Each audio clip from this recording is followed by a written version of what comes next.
Hello. I'm super sad.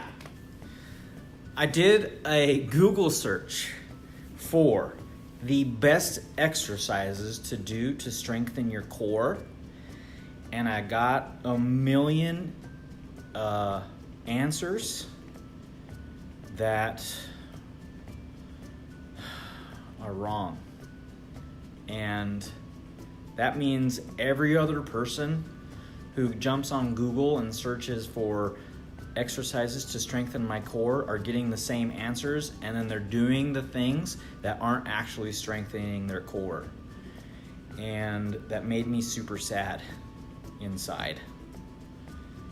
My little heart is like crying because how sad I am.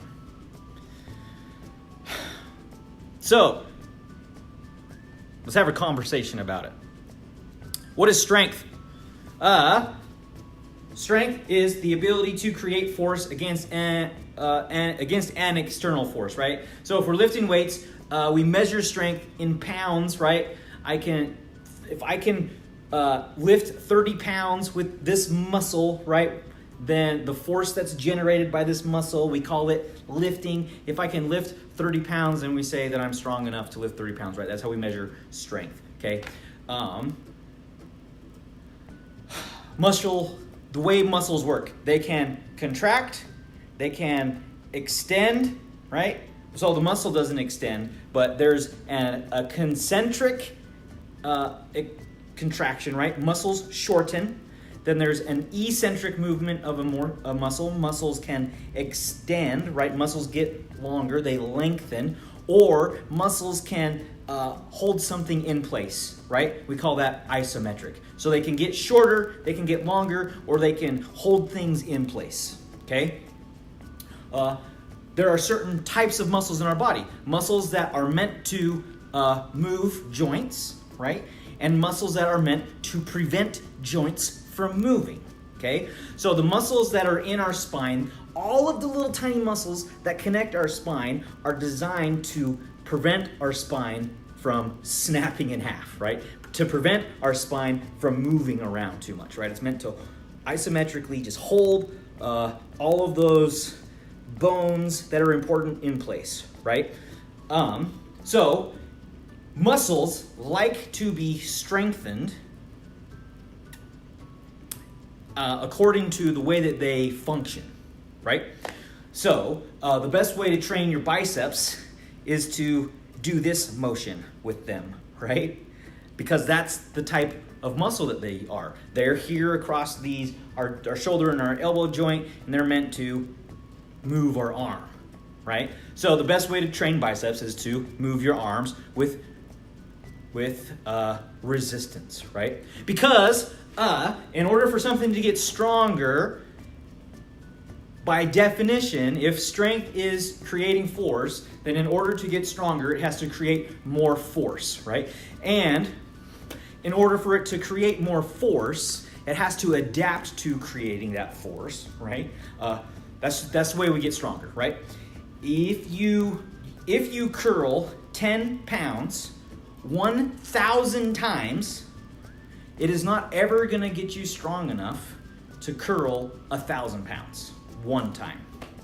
It just won't happen, right? That makes sense to us all, right? We can't expect to go to CalFit and grab the 10s, right? And do this and expect the next day or the next week to come back and grab the 100s and do this, right? That seems logical to us, right? But maybe if we do the 10s like this a couple times, the next day we can do 11s, right? And the next day we can do 12s, and the next day we do 13s, and then after a couple of weeks, a couple of months, then I can do 100s, right?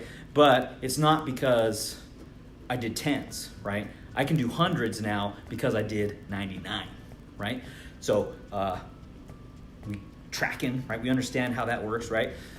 For your back squat, for you to get stronger in a back squat, you got to continually add weight so that your body adapts, right? You provide your body with a stress, your body recovers from that stress, and then it adapts to it, and it is therefore stronger if that's where the stress comes from, right? If the stress is based on strength, then that's what it's for, right? Same thing, it applies to whatever the stress is, okay? So let's talk the muscles that we commonly refer to as the core, right? And the core is more than just the cute little, the 6 little cute ones in the front, right? It has to do, we've got there's ones underneath that, there's ones on the side that go diagonally, right? Our core also talks about the muscles in our back, right, to hold us upright, okay? There's muscles all the way around, which is why I hate the word core, and I'm gonna punish myself later for using the word core so many times in this video. I like to call it the trunk, because I want you to imagine the whole thing as a tree trunk, right? A tree wouldn't stand up if only one side of it was strong. Can you even imagine that? No. Because a tree's got to be strong all the way around or else it falls over, right? If you take an axe to half the tree, like the tree's not going to stay standing, it's going to fall over, right? So we are built the same way, right? Our spinal column, right, in order to be stabilized needs the muscles all the way around it, okay? The muscles that stabilize our spine are designed to be used isometrically, right? They prevent movement. Our abs, the reason that we do crunches is because the 6 abs in the front, our rectus abdominis, keep us this way, right? What they really do is they prevent this from happening, right? The muscles in our back keep us upright, and what they're doing is they're holding our body up. They're preventing us from doing this, right? If we didn't have the muscles in the front, then we would be like bent over backwards that way. If we didn't have the muscles in our back, we'd all walk around with our knuckles dragging on the ground, right? Now, the muscles on the sides, right? They come in on angles, and so we have some that go on the angle, we call those the obliques. We have some that come around here, we call those the transverse abdominis, right? They transverse our abdomen, okay? Those ones prevent this from happening, right? Our obliques prevent this from happening, right? They prevent our shoulders from twisting on an angle. So when those things are contracted, they're designed to keep us facing this way, right? Our transverse ones make it so we don't twist around. Our obliques make it so that we don't do this weird sort of like stretch on an angle, okay? So we've got up and down, we've got sideways, and we've got diagonally, all in place so that our shoulders face the same direction as our hips and that we can walk upright like people and not on 4 legs like dogs, right? So, muscles like to be trained in the way that they're used, right? So again, biceps like to be trained in a way that moves the arm because that's what that muscle does. So if the muscles in our trunk like to be trained isometrically, the way to strengthen them is to progressively add stress that challenges their ability to maintain the trunk in the position that they're designed to hold. Right? That was lots of words, okay? If we want to strengthen the muscles in the back side of our trunk, right? Again, they hold us this way. Then we need to provide stress that challenges that position from staying there, right? Meaning, we've got to have something trying to push us over with more force than the muscles are able to do holding us up, right? Or slightly less than they're able to do, right? We don't want to fold you over, but we want to almost fold you over. We want those muscles to work as hard as they can because them working as hard as they can is what's going to strengthen them, okay? Again, your abs, right? In order to challenge them, we need to provide some sort of force that's going to make this happen right? Make us fall over that because they're going to fight against this from happening, right? So we have to progressively provide stress just enough that it stresses these guys that they're having to work, that they're like, oh crap, like we're gonna break in half unless we flex harder, right? So we're trying to make them flex really, really hard, right? Same thing with the twisters, right? We gotta prevent twisting from happening, okay? So how do we strengthen that? We talked about it a second ago, right? You progressively increase the stress that's trying to make that muscle not do its job, okay? So, back to Google, right? Back to the searches and the endless lists of all these exercises, okay? So, crunches. What is a crunch, right? A crunch is I'm moving my body like this, right? In order to strengthen these guys, right? So it fails test number 1 because it's not actually providing stress to that muscle in the way that it actually works, right? Your abs are not meant to contract and shorten, right? It's not how they want to be trained, okay? They want to hold you in place, okay? So then we go, then planks, right? Planks, they challenge your ability to hold yourself still, right? Because when you get tired of a plank, you end up like letting your hips drop, right? So that will strengthen our core, right? I guess if you've never done a plank before in your whole life, sure. It'll make you stronger for like a day. But real soon, your body weight is not strong enough to continue to strengthen the muscles in here, right? Because it can hold your body. It holds your body all day long. So it's not enough stress in order to strengthen anything. Because we've defined what strength is, right? You can't change the definition of strength. You can make your core burn. You can make the muscles burn and feel like they're doing lots of exercise, right? By doing planks, side planks and elevated planks and planks with one foot up and one arm up and a plank with a dumbbell on your back, or like all sorts of planks, right? Can make your abs burn.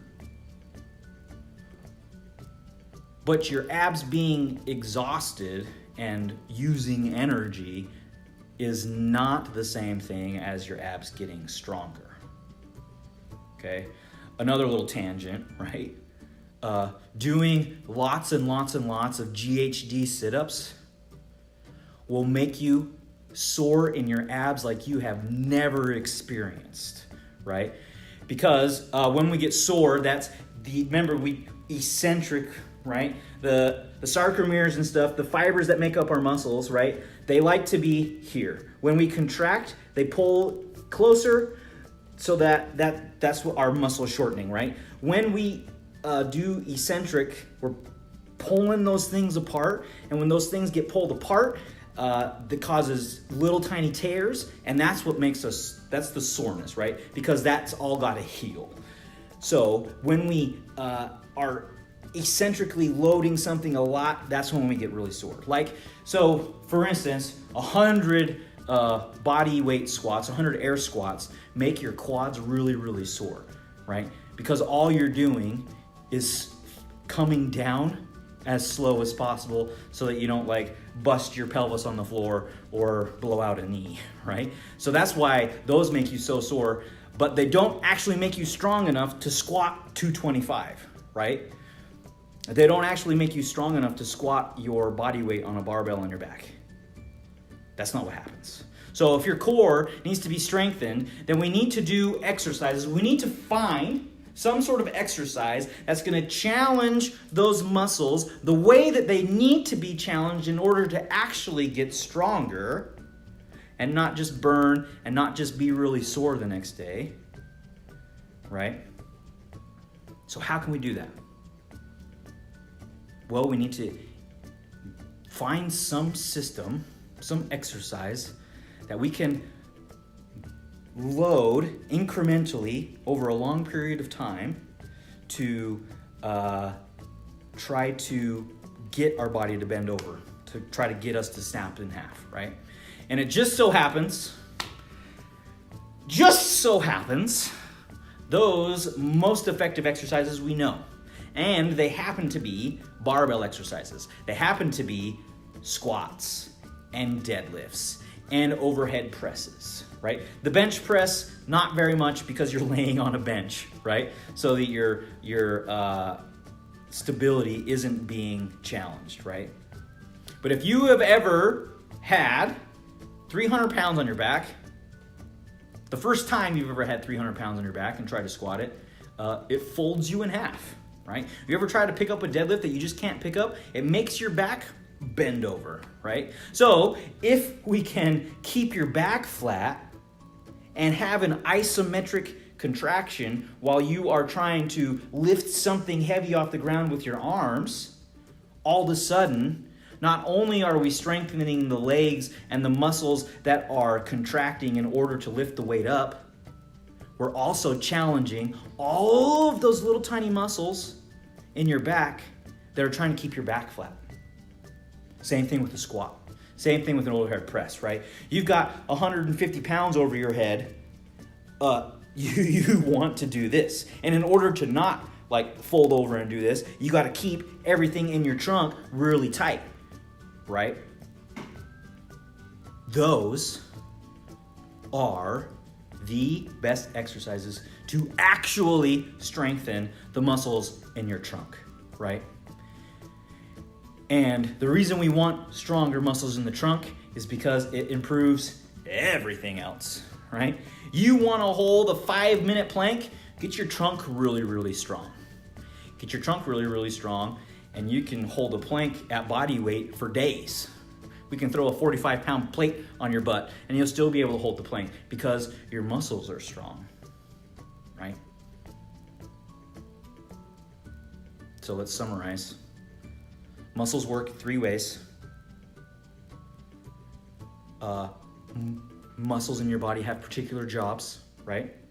They like to be stressed in the particular job that they usually do because that's what makes them better. Strength is a measurement of force that can be applied, right? It's a measurement of force applied by your muscles against an opposing force. We measure that in pounds because in the gym, that's just was an easy way to measure it. We use barbells and dumbbells, right? But what it is the ability to create force against an external force or resist a force from an external force, right? We can put it like that too.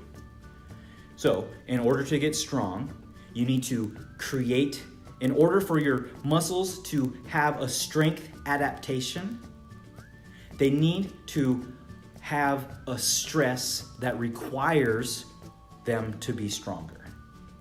And that stress needs to get incrementally, it needs to grow. As the stronger you get, the only way to continue to make you stronger is to increase the external force that you're having to resist, right? I don't know. I feel like I've beat this just conversation. Like I think we're good. We covered it. I hope. Thanks for your time. I really appreciate you coming on here. We'll see you next time.